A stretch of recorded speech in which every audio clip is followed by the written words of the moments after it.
Estoy con José Viale, presidente de la Cámara de Comercio de Córdoba. Lo he invitado especialmente para ver en qué situación se encuentra el comercio, porque el país en general no está bien y el comercio no es la lámpara de Aladino de ninguna manera. José, gracias por venir al programa, un gusto tenerte acá. No, muchas gracias por invitarme. ¿Cómo están? Si es que están. No, espera, el comercio es un reflejo del país. Entonces, para empezar por el principio, pues nosotros estamos como todos los sectores, estamos muy mal, tenemos una incertidumbre que te lleva a no tener un panorama a futuro que te permita hacer proyectos, porque nosotros no tenemos ni siquiera precios, nosotros no sabemos a cuánto vender, porque no sabemos a cuánto se va a comprar. De cualquier manera, el comercio es muy heterogéneo. Es decir, el comercio, por decirte, nuestra cámara, que es de comercio y servicios, tiene 21 cámaras asociadas. Son 21 actividades completamente diferentes. En total, ¿cuántos comercios tienen adheridos? Bueno, lo que pasa es que nosotros somos cámara de cámaras. Sí, por eso digo, pero cuando sumás los integrantes de cada cámara. La cámara de ópticos tiene 380 comercios, los inmobiliarios, no sé, serán 200, no te puedo dar el número que tiene. ¿50.000 comercios tendrán? Sí, representamos a 93.000. A 93.000. Claro, representamos. Quiere decir, la Cámara no tiene todos los comercios adheridos, pero es la representante de todo el comercio y todos los servicios.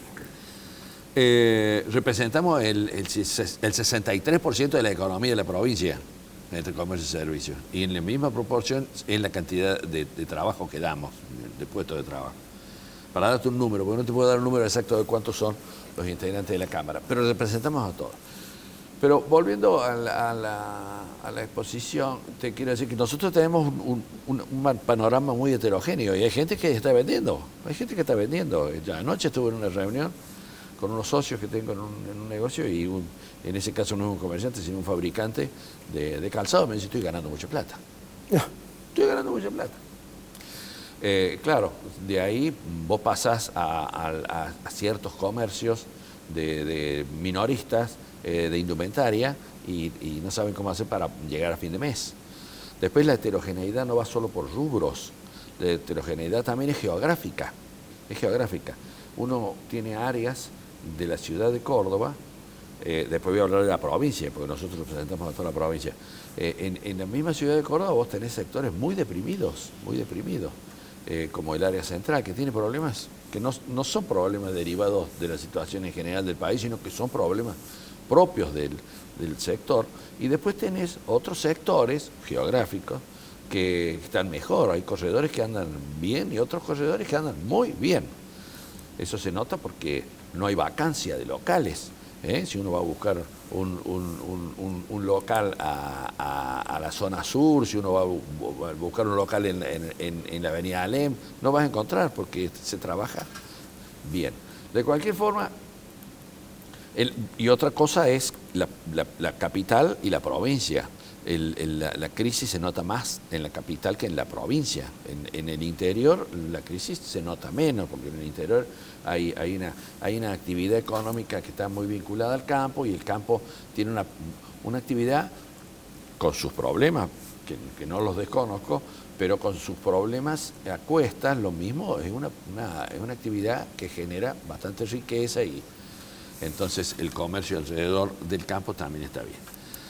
Pero la situación del comercio no es distinta a la situación de todos los sectores de la sociedad. Y un país con una inflación como la que tenemos, que puede ser el 5, el 7, que sea lo que más te guste, que hace el 100% anual de inflación, te trae problemas serios. Porque vuelvo a decirte, vos no sabés a cuánto vender lo que compraste hoy. Con el agravante de que, como no se toman medidas tendientes a atacar el problema, porque atacar el problema de la inflación no es resolver el problema, para atacar el problema de la inflación es resolver un problema previo a la inflación, que es el problema del gasto público, del déficit fiscal. Nosotros hemos pasado en este periodo de gobierno kirchnerista del 20-21% del Producto Bruto de gasto público al 43%. No sé cómo vamos a hacer para bajarlo. El otro día, por suerte, porque no todas son malas, el otro día escuchaba a un economista muy importante que vino a una reunión del G6, que nos decía que no es tan difícil, no es tan difícil. Nosotros tenemos lugares donde atacar el gasto público que estas autoridades no la tienen ni en cuenta, pero que si tenemos empresas públicas que gastan 6, 7, 8 millones de dólares por día.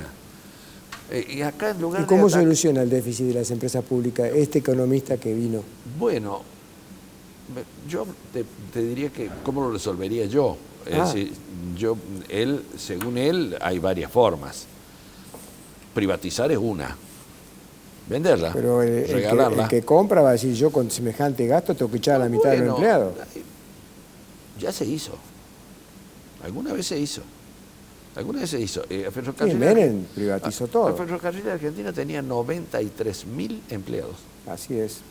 Y 93.000. PF tenía 55.000 y Extensoro la dejó con 5.000 Claro. ganando plata. O sea, se puede hacer. Y los empleados, con los empleados se llegó a un acuerdo.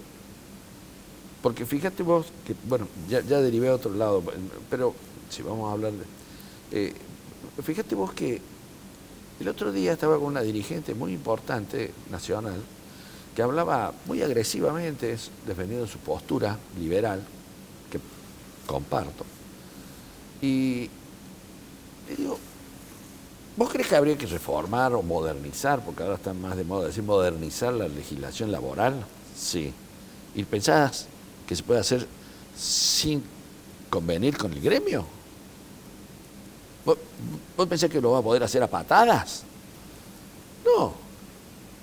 La liquidación de ferrocarriles, que conozco muy bien por una circunstancia especial, estuve muy involucrado en ella, se despidieron 93.000 personas y nunca hubo una huelga. Por supuesto, se pagó lo que se tenía que pagar, se hizo... Estás hablando de la época de Menem. De Menem, claro. Nada que ver con lo que le pasó a Frondizi, ¿te acordás? No, la huelga de los 47 días. Bueno, está bien. Además, yo no sé si estaríamos en condiciones de repetir lo que hizo Menem. Tenemos que hacer otra cosa, evidentemente. Hay que hacer otra cosa. Pero estoy diciendo, vos me preguntás qué es lo que haría. De alguna forma se puede resolver. Lo que no se puede hacer es tener una empresa como Aerolíneas Argentinas. Sí, o si no, pretender consensuar con un individuo como Pablo Moyano, que no razona, no piensa, no acepta discutir, ni siquiera discutir acepta ese hombre. ¿Cómo es el cuento, el dicho ese? Dice, a cada chancho le llega su San Martín. Sí. Todos tenemos una fórmula. Sí. Todos tenemos una fórmula. Entonces, cuando viene González el otro día acá y lo llamaron para conversar con él, el G6 de la Nación, dice, muchachos, acá todos quieren acordar, pero nadie se pone a acordar. ¿Qué pasa en Argentina? ¿Cómo funciona esto? Y se acordaba de lo que había dicho Ortega en la década del 20. Argentinos a las cosas, pónganse a acordar. Yo estoy seguro que no es imposible acordar con Moyano, pero hay que sentarse.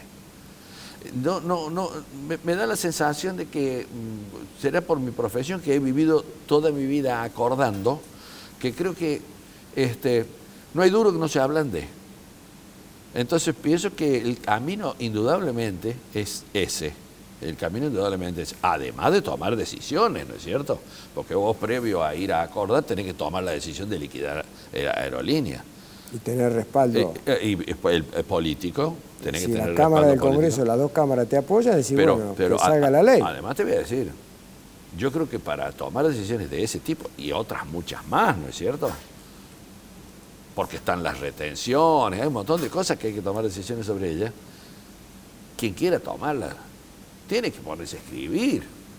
Es decir, no podemos llegar nosotros a fin del año que viene a votar por algo mágico, que va a salir de abajo del cajón. No, acá hay que ponerse a escribir y explicar. Así es. Y decir.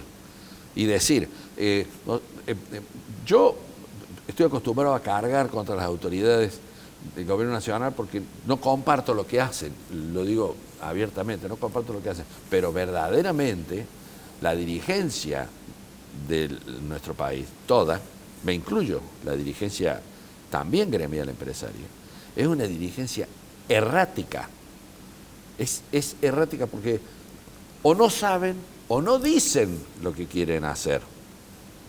Entonces, este es un país, como decía el Zócalo, a la deriva.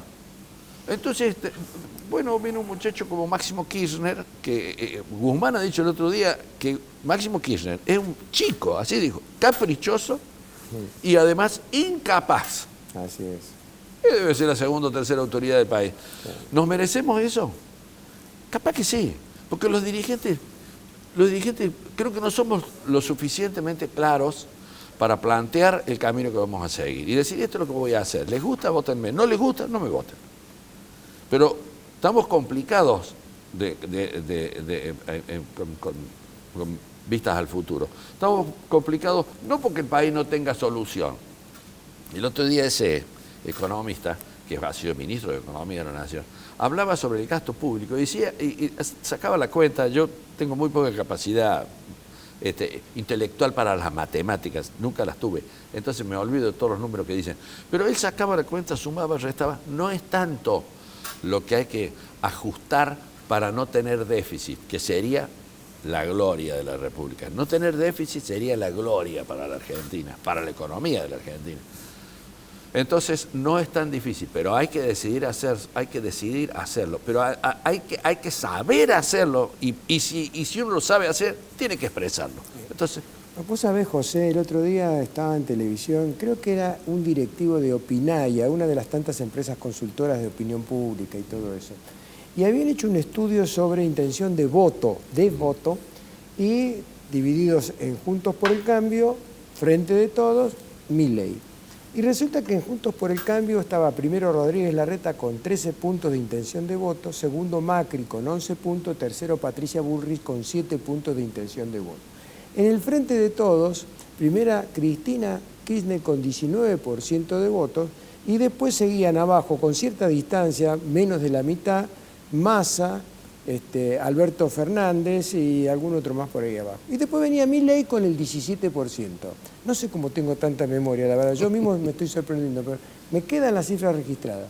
Pero la conclusión de todo eso es que en voto a persona, hoy, individualmente, la persona con más intención de voto es Cristina Fernández de Kirchner.